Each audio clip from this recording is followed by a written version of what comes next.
இந்த உலக மனிதர்கள் எல்லாரிடத்திலும் அநேகமாயிரம் கேள்விகள் இருக்கிறது. கடவுள் யார்? இந்த உலகம் எப்படி உண்டானது?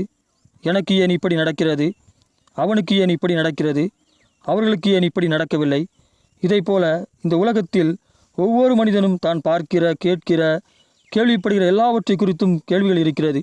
இந்த கேள்விகளின் அடிப்படையில் தான் ஒவ்வொரு மனிதனும் தன் வாழ்க்கையை, பழக்க வழக்கங்களை, பாரம்பரியங்களை, சடங்காச்சாரங்களை, தத்துவங்களை, அறிவுரைகளை, கடவுள்களை கட்டமைக்கிறான்.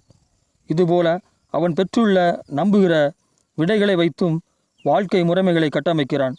இந்த உலகத்தில் கேட்கப்படும் எல்லா கேள்விகளுக்கும், அது எந்த கேள்வியாக இருந்தாலும், அவைகளின் ஒரே விடையாய் இயேசு கிறிஸ்து மட்டும் இருக்கிறார்.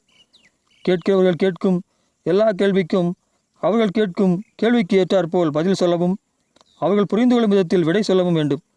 மேலும் நீங்கள் உங்கள் வாழ்க்கையை கர்த்தராகிய இயேசு கிறிஸ்து என்னும் அஸ்திபாரத்தின் மேல் கட்டுவீர்களானால், உங்கள் வாழ்க்கையையும் உங்கள் செயலும் உங்கள் நடக்கையும் அனைவருடைய கேள்விகளுக்கு விடைகளாயிருக்கும்.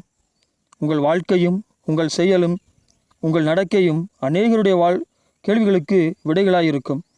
சில கேள்விகளை பார்ப்போம். இயேசு மட்டும்தான் கடவுளா? இந்த உலகத்தில் நல்லவர்களாய் இருக்க முடியாது.